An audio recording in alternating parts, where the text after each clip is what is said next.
Hare Krishna Prabhu, can you see the screen, Prabhu? Yes, yes, yes, Manager. So we can start. Okay, shall I start reading? Okay, I'll start then. As the time grew near for Prabhupada's arrival, Satrupa, Pradyuman, and Jadurani arranged for his leaving accommodation. When they wrote to Prabhupada in New York candidly, telling him what they had and asking if it was good enough, he replied that he didn't mind walking the 9 blocks from the storefront to the house as long as there were no hills.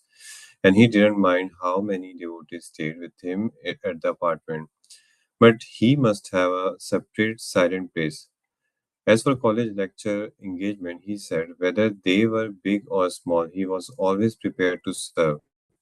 Probably you are. Uh, just a second, Mataji. I think I'm losing a connection. Okay, just a second. Mataji, you can hear me, right? Yes, Prabhuji, yes. Carry. Okay. Probably you are making fine arrangement, he wrote. Many will come to the temple to hear me. So in that case, I must come. May 1st, 1968, the first devotee to meet Prabhupada in Boston was Jadurani. Walking forward at the airport with the flower garland for her spiritual master as they rode in the taxi together back to the temple, Prabhupada asked Jadurani about her painting.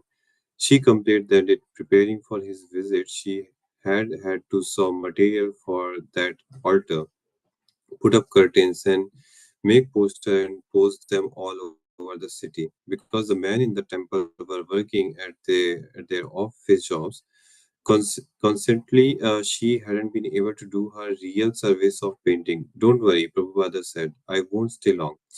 The taxi stopped at Prabhupada's house on Chester Street. It was a two-story building, the first floor being Prabhupada's apartment. Upstairs were some Boston University students who had agreed to play their music softly while the Swami was visiting. Their motorcycles were parked beside the house. Walking slowly up the wooden stairs and across the front porch, Prabhupada entered his apartment. Prabhupada, uh, Prabhupada found Satrupa in the kitchen, standing over the stove cooking. Satrupa offered obeisance and immediately returned to his cooking, apologizing that he hadn't been able to meet Swamiji at the airport. He had three burners going at once, and he appeared both very happy and very nervous. What are you cooking? Prabhupada asked. Sweet rice, halwas puri, and a vegetable, Satrupa replied. Stirring the sweet rice and watching over the other preparation as he spoke, it was more like the Sunday feast than Swamiji daily fare of rice, dal, and chapatis. But these dishes were all Satrupa knew how to cook. Prabhupada smiled. Looking around the kitchen, he saw against the window a poster. The spiritual master of the holy name is coming to Boston. It was a photo of Swamiji with a list of speaking engagements at various universities. As Prabhupada read in his face brightened, "You have given me a full month engagements," he said. Then he walked leisurely out of the kitchen, leaving Satrupa and anxiously trying to hurry lunch without burning anything. Prabhupada entered his room and took a seat at the low desk, leaning his back against the pillow. "Why don't you take some rest now?" Jadurani suggested. "I rested on the plane," Prabhupada replied. "Well," Jadurani persisted, "you could rest some more." Prabhupada turned his head slightly away from her and said softly, "I'm not meant for resting all day and night." Prabhupada asked to see Satrupa. Gaur Sundara went to fetch him, but returned saying that Satrupa couldn't come. He was too busy cooking. When Prabhupada lunch finally arrived, the devotee in his room excused themselves and left Prabhupada alone. Most of the devotee include several guests and visiting from New York, having stayed up all night. preparing Swamiji's apartment, fell asleep on the floor in various rooms throughout the apartment. Prabhupada could hear their snoring, and after finishing his lunch, he went out and looked from room to room without waking anyone. In the living room, he sat down on the couch, and soon the devotees awoke and joined him. Prabhupada began talking about Krishna in Vrindavan. Vrindavana, he said, is the kingdom of Radharani. In Vrindavana, if someone wanted to visit me, he looked behind him down the long hallway towards the door at the rear of the apartment. They would call Jai Radhe. Prabhupada called out loudly as he were a visitor at the back door, and I would call back. He looked again towards the rear door. Jai Radhe. Krishna is very strict and Radha is very nice. A woman, unless she is unnatural, is very soft hearted and very kind hearted, and Radha Rani is not unnatural. Later, Jadurani apologized to Swamiji for foolishly complaining to him in the car. He said he had said to her, "Don't worry, I won't stay long," but actually, she wanted him to stay permanently. She didn't want him to think that his presence was an inconvenience. She had complained because she was in anxiety about neglecting the service that Prabhupada had directly given to her. Whenever Satrupa gave her service to do other than painting, she would become confused about the priority. Prabhupada heard her patiently, clearly understanding the heart of her inquiry. The direct order of the spiritual master, he said, is the most important things to do, except is in an emergency. Prabhupada's first college lecture engagement in Boston was at Northern University. It was noon, and the paved campus in the center of downtown Boston was busy with thousands of students. Prabhupada, accompanied by a small band of his disciples, moved gravely through the crowd. At the entranceway to one of the main building was a large bronze statue of a dog, a husky, northeastern's mascot. Prabhupada became amused. Some of the older disciples knew that Swamiji was sarcastically humorous about Americans' attachment to their dog. Because now people have no interest in God, he would say, therefore they have become devoted to dog. Instead of worshipping God, materialistic people had become enamored with Dog and considered him man's best friend. Some Prabhupada disciples had told him strange story of how Americans pamper their dogs so much that dogs sometimes sit at the dinner table with their master or receive their master property through the master will. Pausing silently regarding the almost defined form of the dog, Prabhupada scored an unspoken criticism of Western values. About two about 200 students and a few teachers crowded in the pews of the small chapel while Prabhupada sat cross-legged on a cloth cover cloth covered table. Satrupa led the kirtana, playing on a one-handed drum. After the kirtana, Prabhupada leaned forward to the microphone. Thank you for giving me this opportunity to glorify the Supreme Personality of Godhead. And he began to lecture about the three aspects of the Absolute Truth, which he compared to the three aspects of the sun, the sunshine, the sun globe, and the sun god. Although the Absolute Truth is one, some persons see him impersonal, all pervading light. Some see him as a localized supersoul in the heart of all beings, and some see him as a Bhagwan, the supreme personality of Godhead. Prabhupada talks was very philosophical. Digressing, Prabhupada began talking more about the sun. He said that on the sun there was a presiding deity Vivaswan. You can't disbelieve it, Prabhupada said, and he quoted the Mahabharata that on the sun are living entities with bodies of fire. Just as certain living entities have body adapted to living in water, so there are living entities that live in fire. The big noonday crowd listened politely. Prabhupada concluded his half-hour lecture by explaining God, the Supreme Being, as the origin of the material and spiritual energies.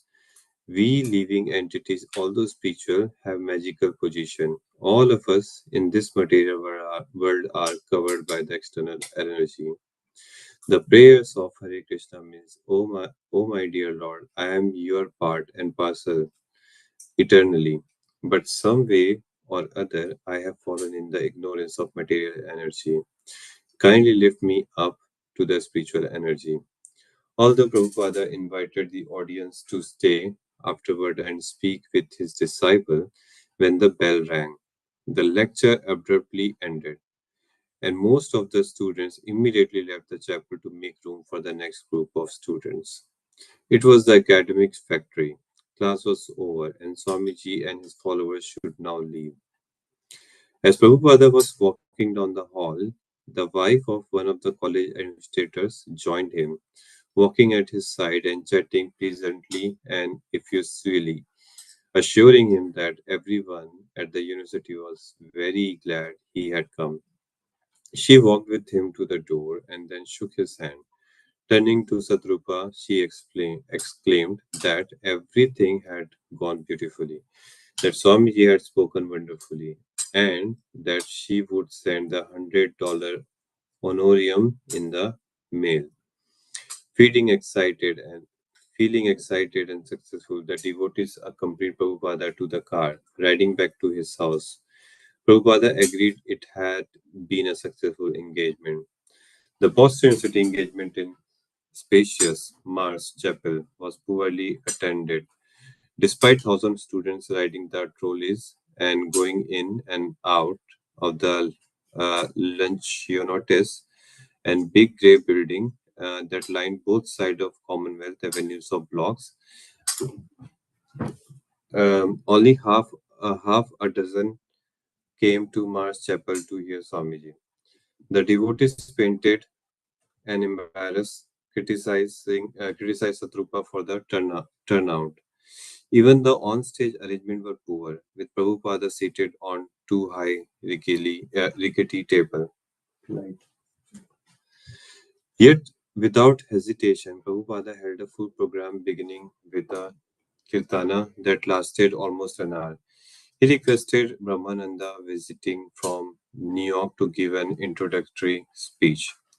The Rupada spoke his voice, reverberating over the sound system throughout the cameras empty chapel. After the lecture, Prabhupada called for question. A boy standing at his seat and shouting to make himself heard asked, "Is this Advaita philosophy a challenge?" The devotee could tell that this student had come with his own ideas about yoga and Advaita. Do you know what is Advaita philosophy? Prabhupada asked. All is one, the boy replied. Just as the river enter into the ocean, so we all enter into the ultimate oneness. Srila Prabhupada replied that although the river goes to the ocean, its place in the ocean is not permanent. Again, the water evaporates into the sky, forms cloud, and fall back onto the land. To argue that spiritually everything becomes one as the river go to the ocean, then the boy would have to accept the actual conclusion. The water again fall back onto the land. Similarly, those spirits soul who try to merge into the absolute must again fall back into the material world. Prabhupada thoroughly defeated the impersonal notion of oneness. The boy sat down silent. There were no other questions. Talking with his disciple afterward, Prabhupada said sarcastically, "People today do not even know how to ask a good question. This impersonalist always asks the same hackneyed question about the river going into the ocean." On the way back to the temple, some of the devotees continued to grumble about Swamiji's having to go to an engagement with such poor turnout.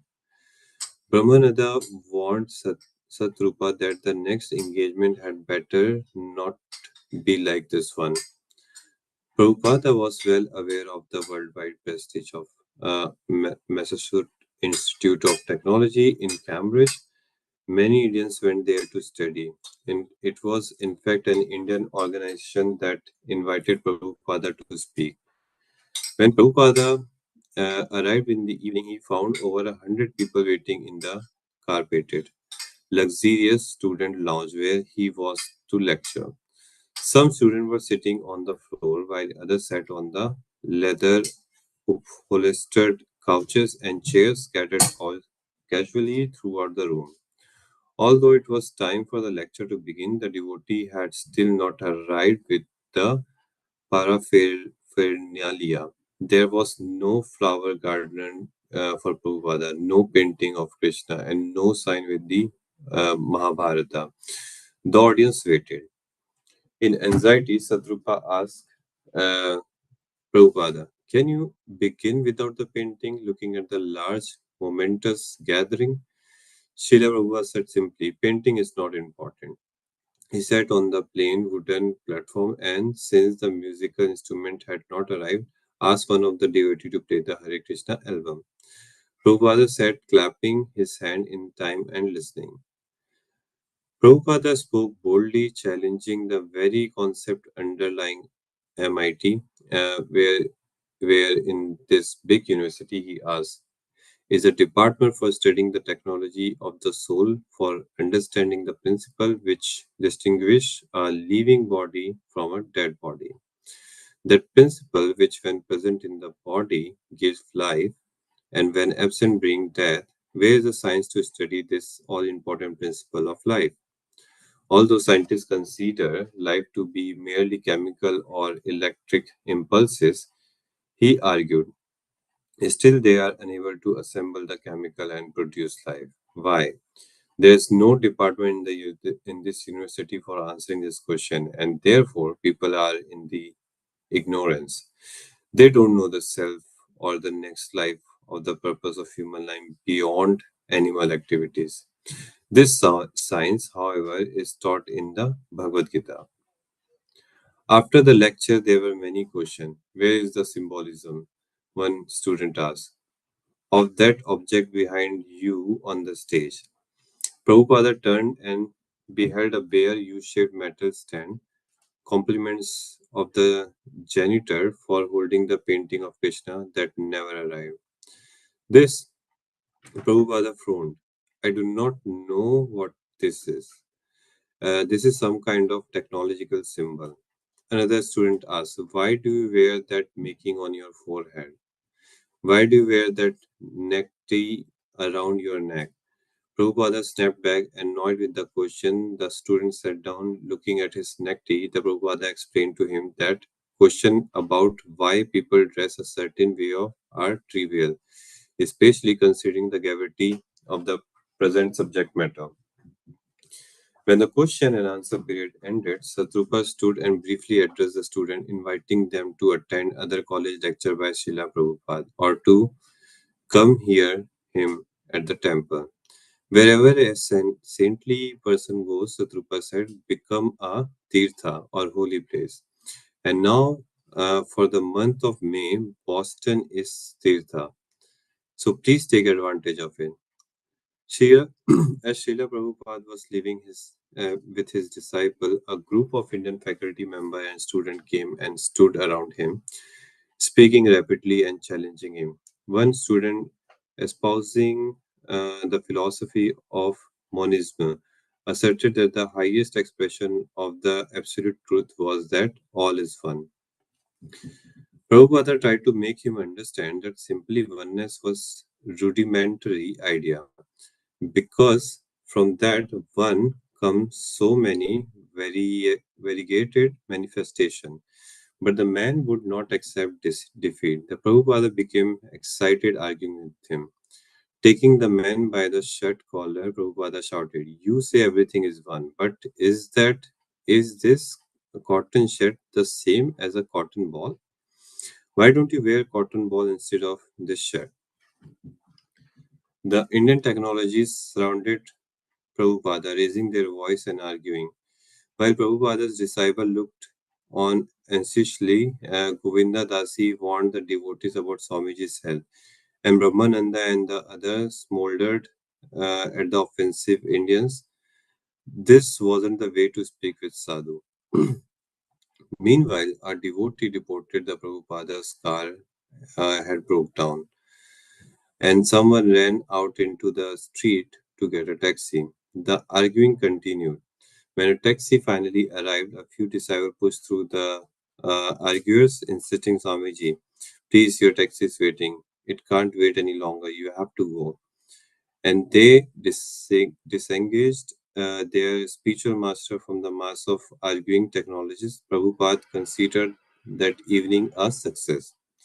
Some of the devotees who had seen the poor attendance at Prabhupada's Boston University lecture feared the same thing might happen at the Harvard School of Divinity. So they suggested Swamiji wait at his apartment while they went ahead to the lecture hall to see how many people would gather. When they saw a decent number gathering, one of them phoned Satrupa that Swamiji should come.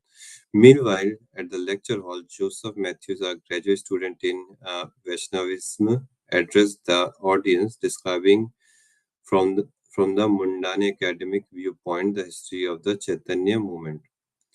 Prabhupada, arriving half an hour later than scheduled, led the audience in Kirtana and began his talk. He praised the Harvard student as fortunate, citing that according to Vedic literature, aristocratic birth, good education, beauty, and wealth are the four chief material opulence. Compared to other in the world, he said the student at Harvard had all this opulence. If, however, they could increase their good fortune by adding Krishna consciousness, then the world that there would be their perfection. For example, gold is certainly very valuable, but if gold were to have a pleasant fragrance, then it would be even more valuable. Similarly, if this materially fortunate person could add the spiritual fortune of Krishna consciousness to their life, then then the life would be successful. After Prabhupada's talk, Mr. Matthew thanked him for his discourse on Hindu philosophy, but immediately Prabhupada interrupted. Actually, we are not Hindu. And Prabhupada explained the necessity of Krishna consciousness. As the meeting broke, some interested student came forward for more discussion with Swamiji. One Sanskrit student asked, "How can a brahmachari be expected to understand the Gita Govinda, since it deals in so many intricacies of man-woman relationships and love affair?" Srila Prabhupada replied, "Only a brahmachari can understand Gita Govinda, because it is not about the mundane sexuality, it is the highest spiritual technology of Radha and Krishna." Prabhupada was especially pleased about his Harvard lecture. The next morning, Satrupa went to see him with a check for $125 from Harvard. That was a very good meeting last night, Prabhupada said. It seemed to the devotees accompanying Prabhupada from one speaking engagement to another that they were the real audience. The one to whom Prabhupada was speaking, it was for them that he had come to Boston, more than for the 200 students who sat in the chapel at Northeastern until the bell rang, or the technologists in the lounge at MIT who left after the lecture for the movies and the bars. Prabhupada was setting the example of how to preach. It was for them. The one who would have to carry on the mission is his absence. From morning until night, Prabhupada spoke about Krishna. Although yogis sometimes take a vow of silence to avoid useless, frivolous talk, he said, one who knows Krishna wants to speak 24 hours a day. When you love God, you want to tell others about Him, and automatically you write volumes and volumes of books of Krishna. Many times in the day, Prabhupada was actually silent, alone in the room, but the silence was also Krishna consciousness. Sometimes Govinda Dasi would peek in and find him reading the Sanskrit Bhagavatam commentaries, chanting on his beds, or dozing briefly at his desk after lunch.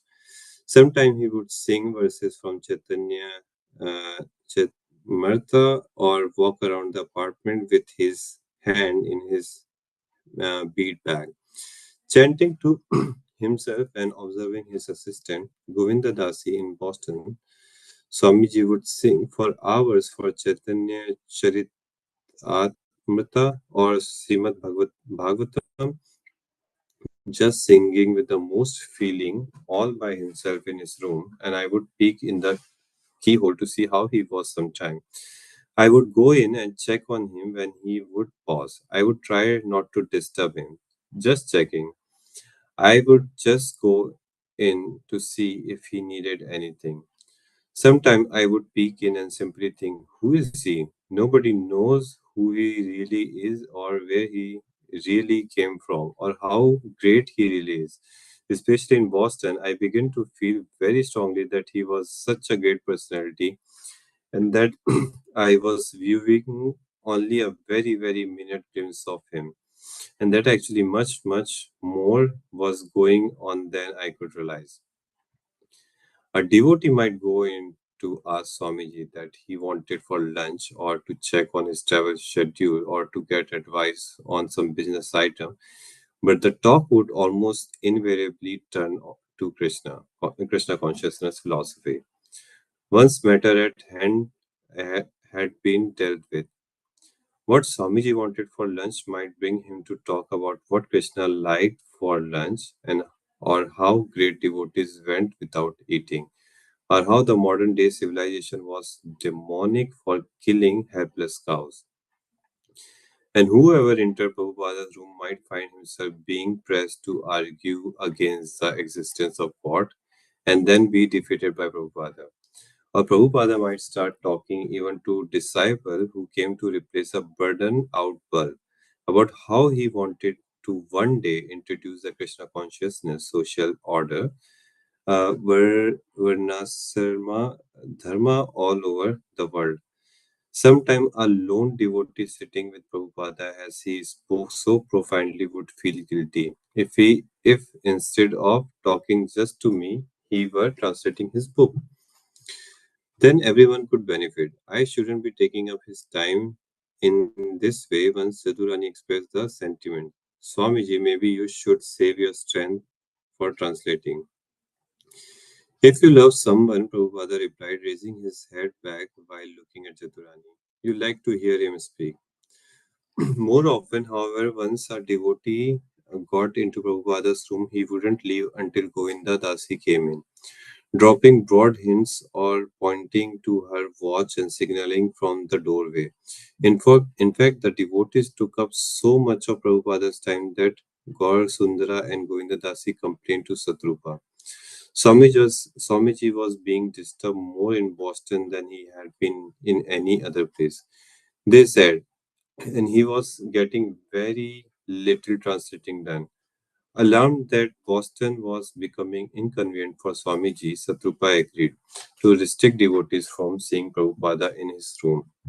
He informed that the devotees that they could accompany Prabhupada on his walk, but that they should not follow him back to his house.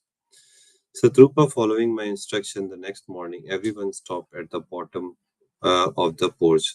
Swamiji alone walked up the steps on to his house.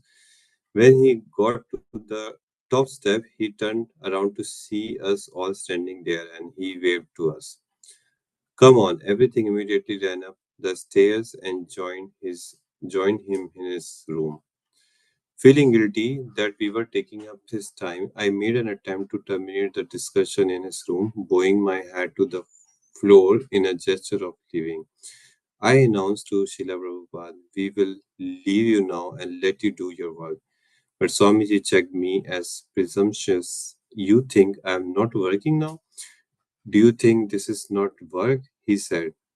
You do not know what work is. This is also work. And he talked on. Srila Prabhupada spoke to eradicate the ignorance of whoever would hear him, whether a crowd of thousand or a single disciple in his room. Although he was especially interested in addressing the young younger generation. The older was too wise. The number of listeners wasn't important. After the first meeting in the temple, when the attendance had dropped, Prabhupada had said that it didn't mean he should stop speaking. He gave the example of university in Calcutta that had kept class open, although only two students had enrolled in one course and only one student in another. And this, Srila Prabhupada said, should certainly be the standard with transcendental education. If only one person learned it, he could do good to many others. Early morning, early one morning, as Srila Prabhupada walked through the neighborhood of Alston with Satrupa and Gaurasundara, Satrupa mentioned that a famous Swami had recently given a talk at Arlington Street Church, where Prabhupada was also scheduled to speak. What does he say? Prabhupada asked. Satrupa said that he had heard that the Swami had said he was God. Immediately, Prabhupada began to argue, destroying the Swami's alleged claim to be a god. They say they are God and the dog is God. Prabhupada began. As he spoke, Satrupa and Gaurasundara walked beside him, sometime holding back a low tree branch or watching on Prabhupada's behalf for traffic at the street crossing. But mostly they were concentrating on Prabhupada's word. Satrupa could understand that Swamiji was expending energy just to instruct him, to equip him to defeat such arguments. He tried to remember every word exactly as Swamiji was speaking it. If everyone is God, Prabhupada continued, why is God worshipped all over the world in temples and churches? And they are these gods shoe kicking each other. Do they know what God is that they say they are God? Do they have an idea of what God is? God is the controller. Are they controlling the universe? Ask them, ask them this question: Are they omnipotent and omniscient? They are qualities of God. If you are God, do you know what I'm thinking? Because God is all-knowing. They should not allowed to say this thing. They should be curbed with this question. Prabhupada punctuated his talk by a sudden stop. He was angry. It was as if he were charging his disciple for allowing this nonsense. I am God, talk to go on unchecked. Why didn't they stop these rascals? He looked at them with eye flashing. Were they meeting the challenges of the atheist? They should be. They should be fighting. And there were arguments they should use. They shouldn't doubt. Um, I think time is up, Mataji. Yes, Prabhuji, we can stop here and have some quick discussion. So, Yes, Prabhuji, what Mataji. do you feel? I feel that the struggle of Prabhupada Maharaj and his disciple, I feel, and those days, I think how difficult it was to arranging all these things and then going to the university and then giving the lecture, and on top of it that he was getting the argument from the students. And even though it was sometime it was too many argument, but he was always happy, and he's saying that always it was a uh, successful session.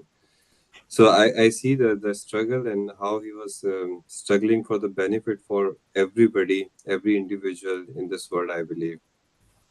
So yeah, this is something which is very interesting, I feel. Yes, Prabhuji. Hare Krishna Mataji. Yes, Yeah. Hare Krishna, Prabhuji. Thank you so much for the reading. And as you said, Prabhupada, as we have seen, he went to various universities and different sorts of response he is getting. But as you said, that there were so many questions asked, and even though they were in the challenging manner, also why Prabhupada had said that all of them were successful, because Prabhupada always encouraged that Yeah. people ask more and more questions, get them clarified, and get convinced. So Yes, Mataji. once somebody is convinced, it is easy for them to take the path. So it's not like just a Swami or a Guru have said some sentence, he is a good Hmm. person and we just walk the path. It is like he's promoting this question and answer thingy. Yes, yes, Mataji. For that, But yes, but Mataji, I also feel that while reading, you can't focus on the topics very the way you listen, like Satish Prabhu mentioned yesterday, and yesterday, then yes, I yes. feel that yeah, but yeah, there are a lot of things that we can take it from. For Yeah, example, that he yeah. was giving the example about God and dog, and then he was telling the example that all the rivers goes to the ocean, but then similarly in the material world, when we are like the ocean that the water drops that those examples which he gave, it is basically understood. So yeah, it was a very good example, I must say. Yeah.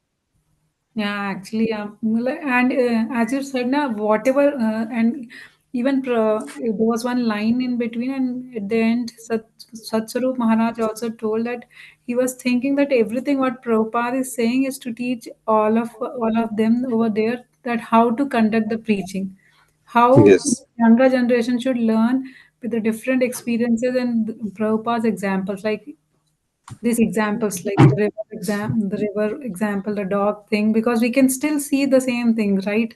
Yes, How Mother. Germany around, how people take care of the dog, and so much emphasis is Yes. there to maintain them and to comfort them, and for oneself to find comfort in dog rather than going beyond. So yes, Yes, Mataji. yeah. God Bhagwan Prabhu, Satish Prabhu, how did you feel, and what do you like to add something? Thank you, Mataji. Hare Krishna Prabhuji. Thank Hare you, Krishna. Prabhuji, for reading Thank you. this wonderful Boston pastime.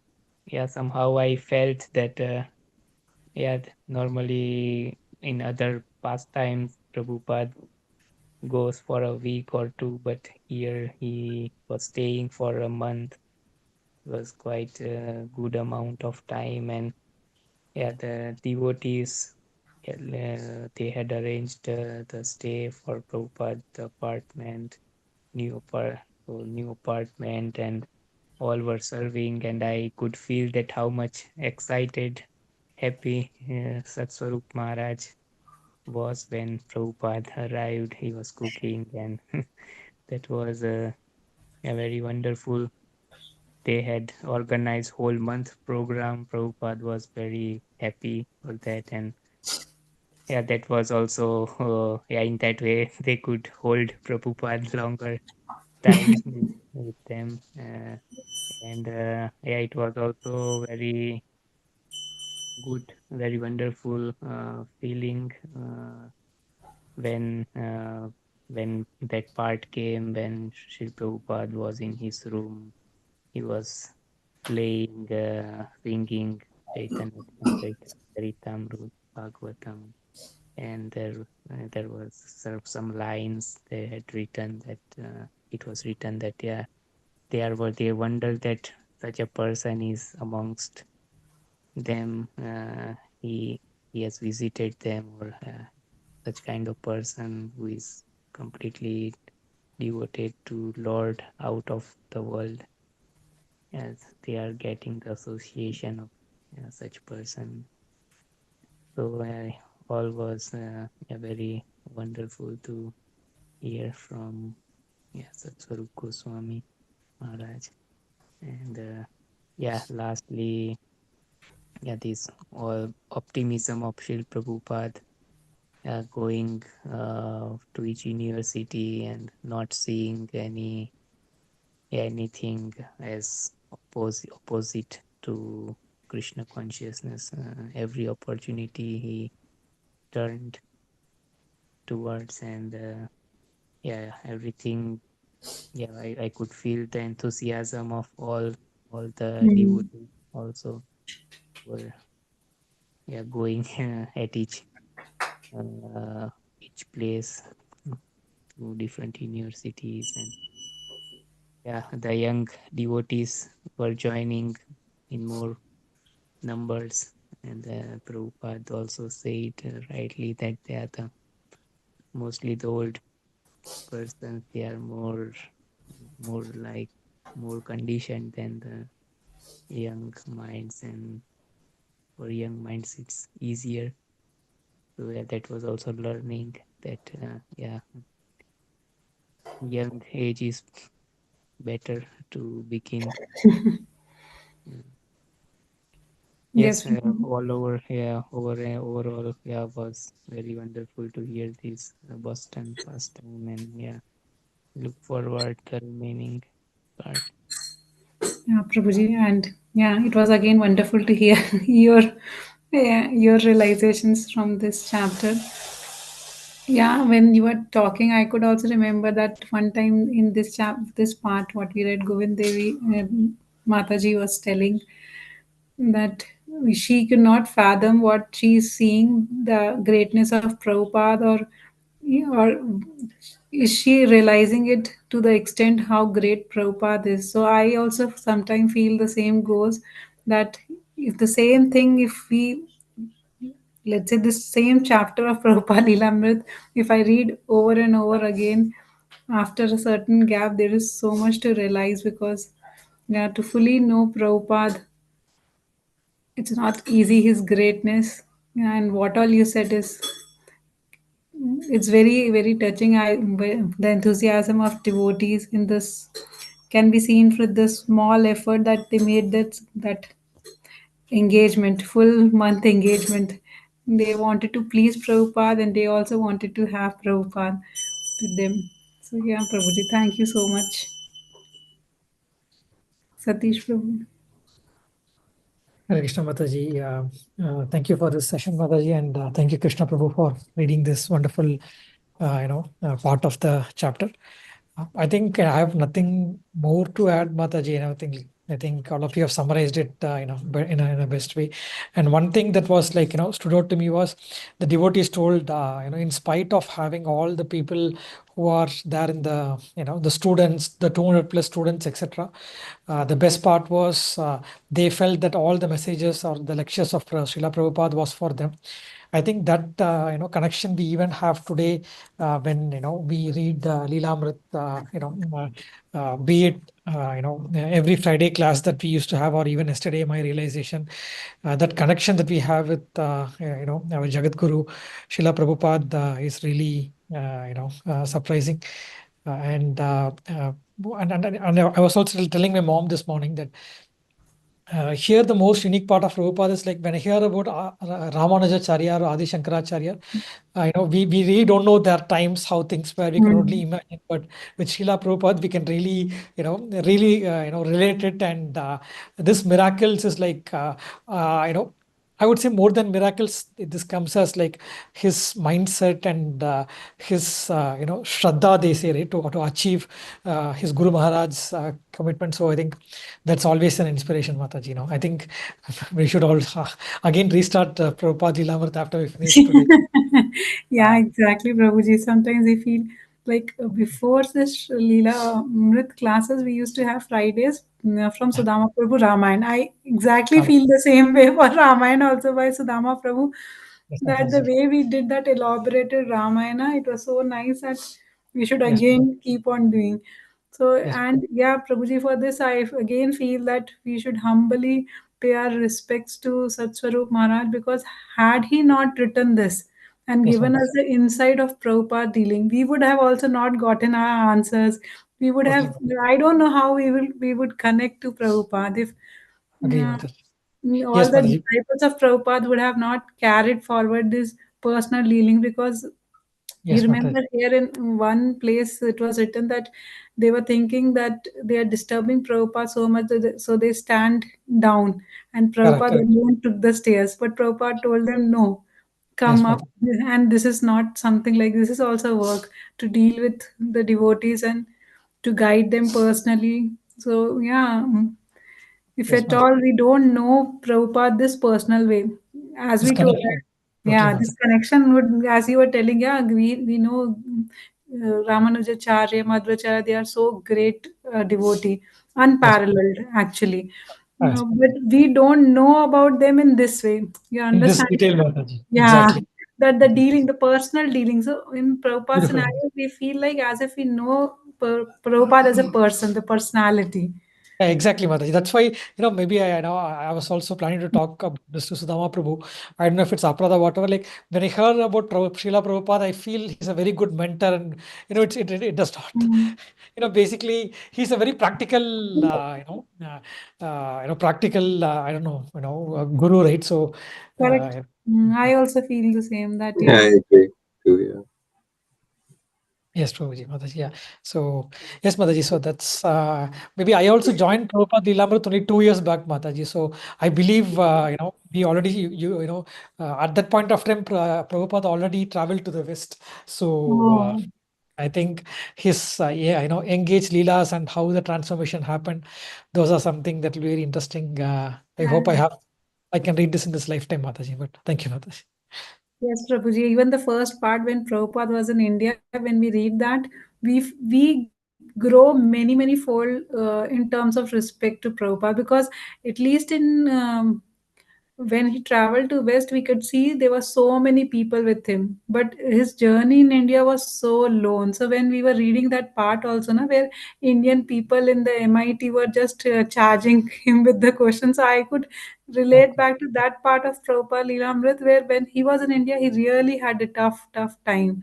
The Exactly. struggle even to print a book. Matlab, there's so much he has undergone in India, and not a help. So I was thinking, matlab, India was some way very hard for Prabhupada. Hard for yes, Mataji. Agree, Indians in Mataji. India, yeah. So Thank you, yeah, Mataji. yeah. Thank you, and giving me this opportunity so that we can have come together and have these sessions. Thank you so much to all of you. वाञ्छाकल्पतरुभ्यश्च कृपा सिन्धुभ्येव च पतितानां पावनेभ्यो वैष्णवेभ्यो नमो नमः. श्रील प्रभुपाद की जय. Yeah. Hare Krishna. Yeah. Hare Krishna.